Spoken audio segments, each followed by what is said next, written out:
So you want her to open up to you and to be real and to drop the walls and actually let you in. But the question that no one's asking is this: have you let yourself in though? Have you sat with your own grief? Have you faced your own loneliness? Have you listened to your own fear without running away from it?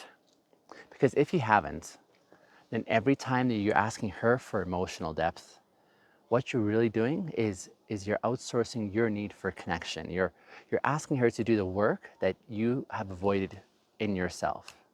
And it's perceptible to her. She can feel it because it's not because you're bad, but it's because you're disconnected. And real intimacy, it doesn't begin with asking her to give you more. Real intimacy actually begins with giving yourself permission to feel what you have been bearing for a long time. Here's what you're really asking for. You see, when you say you want her heart, for example, what do you actually mean by that? Is it that you want closeness or comfort or a place to feel whole? See, all of those things are beautiful, but here's the problem. If if you're not willing to meet yourself first, then what you're asking for is not intimacy. It's actually anesthesia. You're asking her to soothe the pain, the ache that you haven't been willing to look at in your own life. And so you're asking her presence to save you from your silence. But no one can do that. No one can make you whole from the outside in. It doesn't work that way.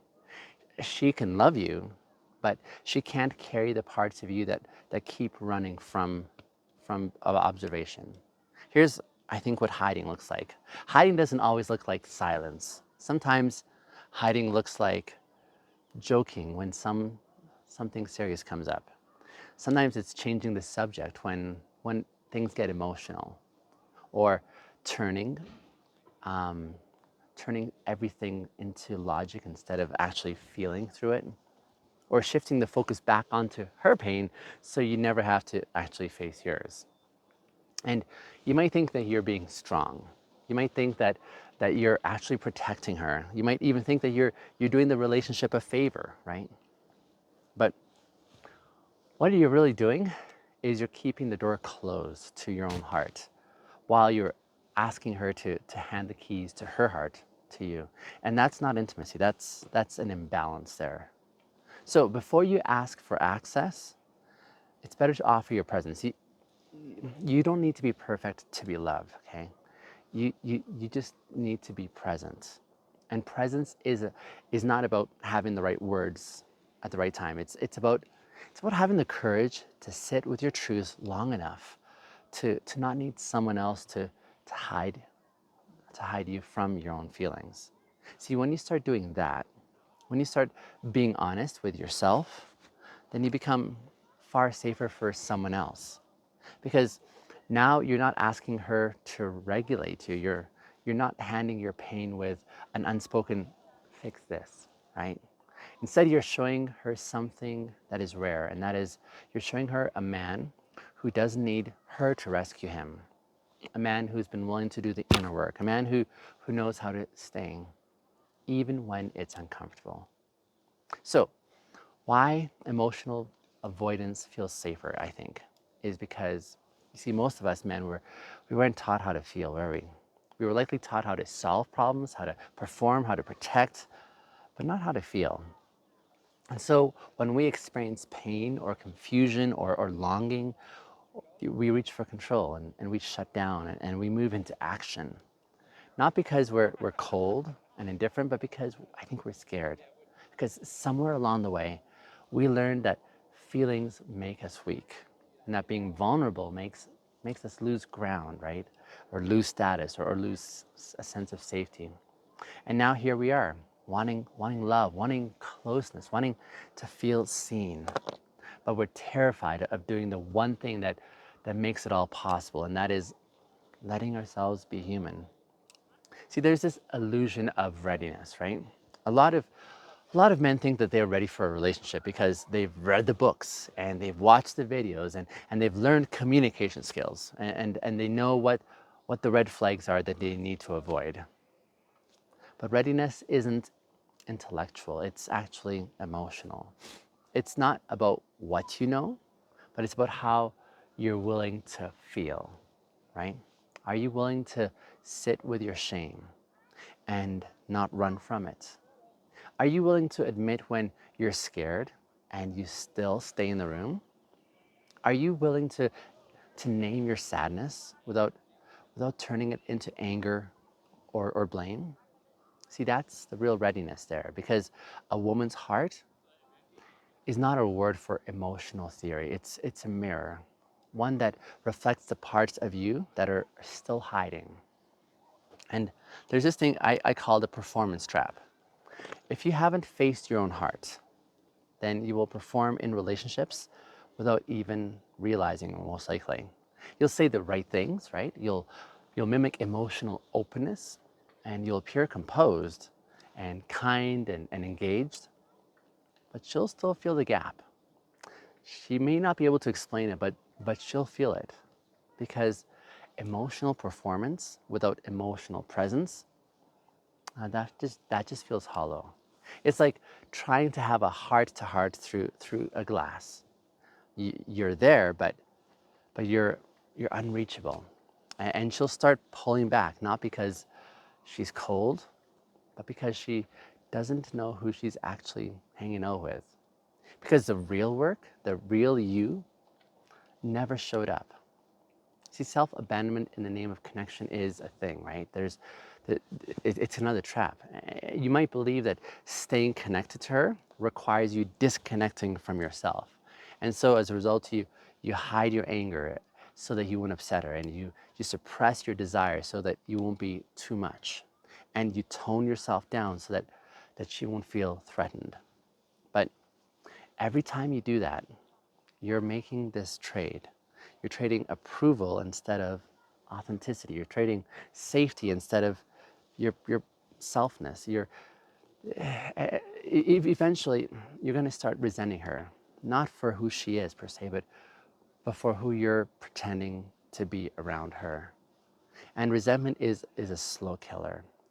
It kills connection, it numbs you, it hardens you, it convinces you that love requires shrinking yourself when really it requires showing up. And your heart may seem like it's the enemy, but it's not. Maybe you've been taught to treat your emotions like enemies, for example. That sadness needs to be shut down, and that fear needs to be masked, right? And that longing is weakness. What if your emotions aren't trying to sabotage you, though? What if they're trying to lead you back to yourself? Your sadness is not shameful, and your fear is not failure. It's a signal, right? You're longing for, for your humanity to be expressed. And facing your heart isn't indulgent, it's preparation, because you can't invite someone into your emotional world if you haven't learned, first of all, how to live there yourself. But freedom from fear begins here. This is This is the heart, if you will, of the emotional maturity. It's also the foundation of this upcoming series, the Freedom from Fear course that I'm putting together. This is not a pitch, it's just a quiet nudge, if you will. So consider it that way. Because if you're still afraid to feel, you'll keep building relationships on performance and logic and protective distance. You'll keep asking her to open up while you are staying hidden. And you'll still keep searching for connection while you're avoiding the very place that it begins, which is your own heart. But there is another way. And the turning point is this. The turning point actually starts very small. It's not with declarations, it's not with grand gestures, not with big conversations, but it just starts with a pause. When something stings and you don't distract yourself, you just are willing to sit with it. When something excites you, you don't downplay it. You let yourself feel it fully. And when something scares you, you don't pretend that you're okay. You just breathe and pursue honesty in that moment. And then slowly, you learn something quite profound. That is, you can survive your emotions. You can stay with your sadness. You can remain grounded in your fear. and you can be honest and still be loved. See, that's the kind of man who is ready for intimacy. Not the one who performs safety, for example, but the one who actually becomes safe by first being safe for himself. When you hide yourself from yourself, you're asking her to guess. I mean, think about this. When you don't tell her what's really going on inside of you, you're not protecting her. You're in essence putting her in a position of being a mind reader.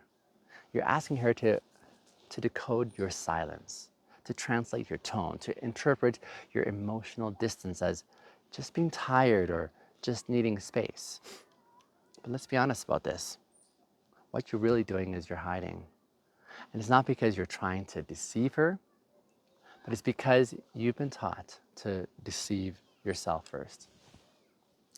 To name your sadness as stress, maybe, or to bury your fear under logic, to mask your guilt with detachment. And then you wonder why she doesn't trust your words.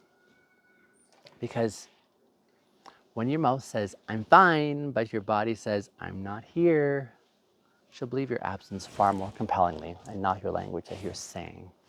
See, emotional maturity is not just self-control, it's actually self-contact.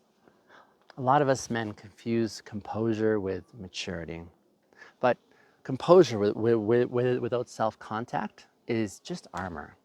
It might look stable on the outside, but inside it's ice. And women can feel that. They're not looking for someone who's always calm. They're looking for someone who's congruent, consistent, someone who doesn't just say that they're present, but actually and consistently is present. And that congruence, it doesn't come from perfection.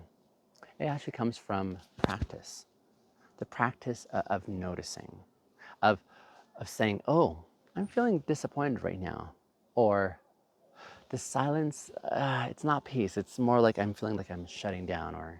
Or I want to connect, but I'm afraid that I might not be enough. See, that's maturity. That's presence. That's the soil where real intimacy grows. But here's why trust begins with you, though. See, you want her to trust you, right?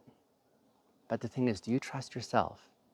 Not in a machismo, I know what I'm doing kind of a way, but in the deeper and the quieter sense. Do you trust yourself to feel what's real and without having to escape? Do you trust yourself to speak your truth, even when it might disappoint someone else? Do you trust yourself to love without manipulating the outcomes? Because if you don't, then your relationship becomes a negotiation, not just a connection.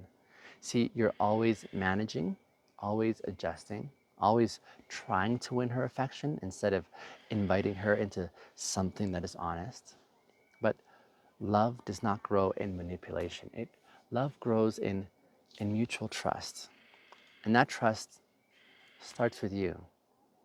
There's a power of emotional exposure that I want to talk about. See, there's a moment in every relationship where the emotional exposure becomes the turning point, if you will.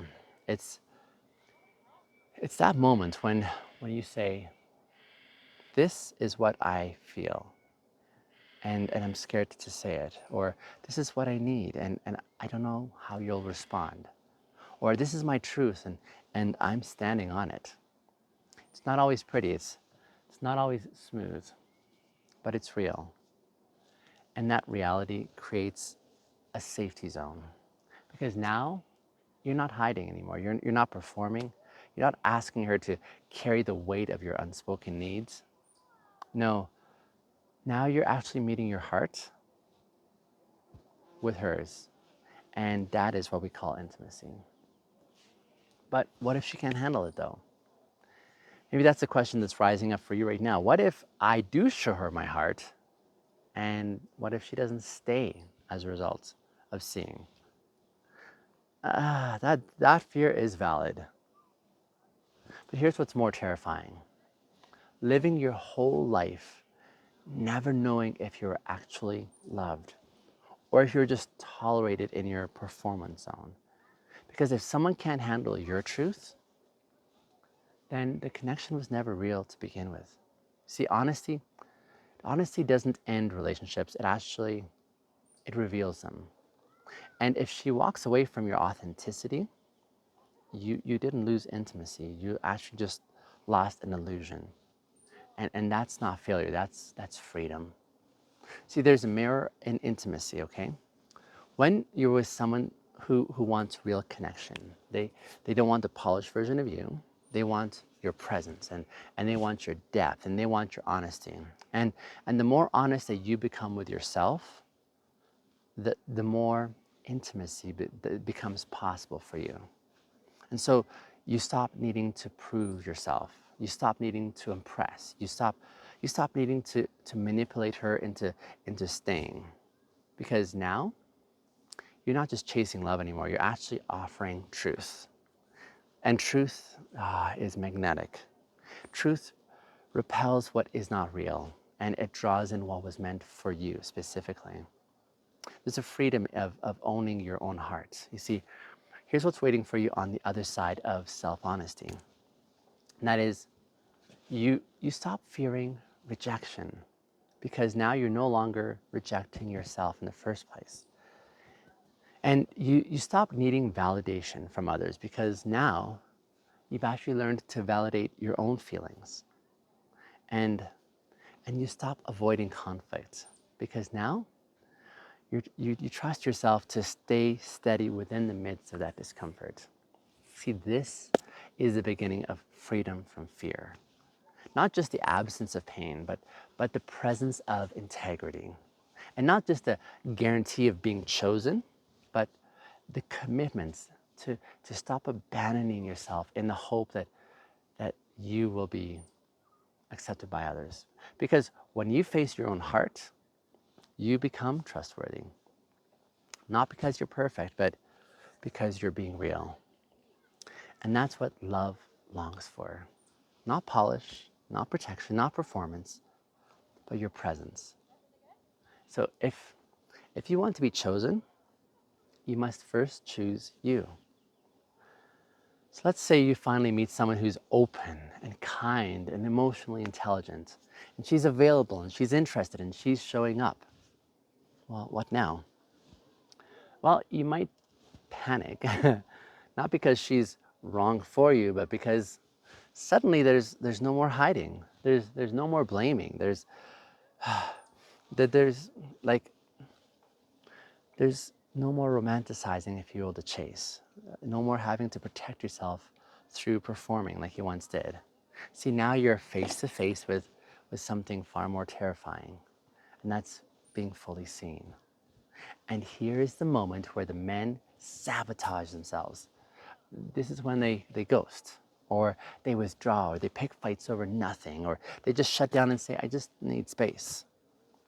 And what they're really saying is this: gosh, I don't know how to be loved while still being myself, or the like. And that's the heartbreak, you see, because no one chose them, but they never gave themselves permission to show up as they were, flaws and all, and still believe that they were worthy. Hi. The healing isn't just for her per se, it's actually also for you too. See, you've been made to you want to make her feel safe and to earn trust with her and to hold space for her emotions, and all that is beautiful. But if you're only doing it for her, you'll eventually feel resentful. Because the truth is, you deserve safety as well. You deserve to live in a body that constantly is not bracing, to speak words that haven't been sanitized for likability, to feel what you feel without the shame. See, facing your heart isn't just a pathway to intimacy, it's actually a homecoming. It's the restoration, if you will, of your own humanity. So you're not just asking for love, you're asking if you're able to hold capacity for it. You're facing your heart, and you're making that move even though it makes you tremble. Emotional vulnerability, let me remind you, is not a weakness, though. It's a strength. It's the kind of strength that stays present when the conversation turns uncomfortable. The kind that admits, I don't know, without actually collapsing in shame. It's the kind that owns its longing without numbing or escaping or turning to rage. That strength is rare. It's not unreachable. And when you embody it, you become a different kind of man. You become one who can actually love without losing himself. You become one who can be soft without going spineless, right? You become one who can be powerful without actually dominating. You become one who doesn't really confuse her boundaries for rejection, but actually welcomes them as invitations to safety. You become one who's trusted, not just for what he does, but for who he is. See, the heart you avoid, it eventually becomes the wall you hit. And that's a hard truth. See, if you don't face your own emotional world, you're going to keep running. And it'll keep running you in every relationship. You'll think, why does she pull away, right? And why can't I ever find someone who stays?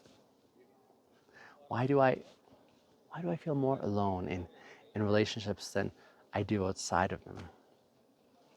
The real question isn't about her. The real question is about you.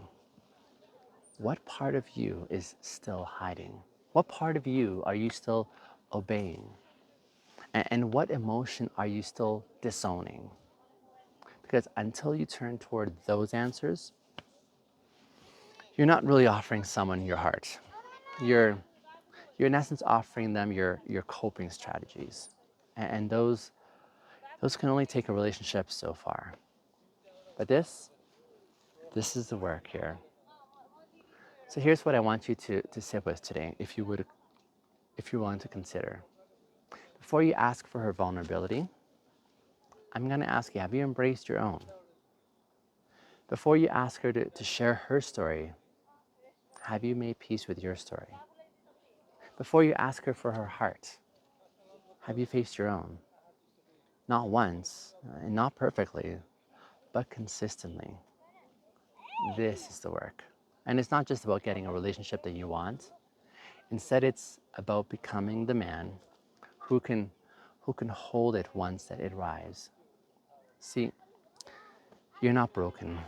You're just unpracticed.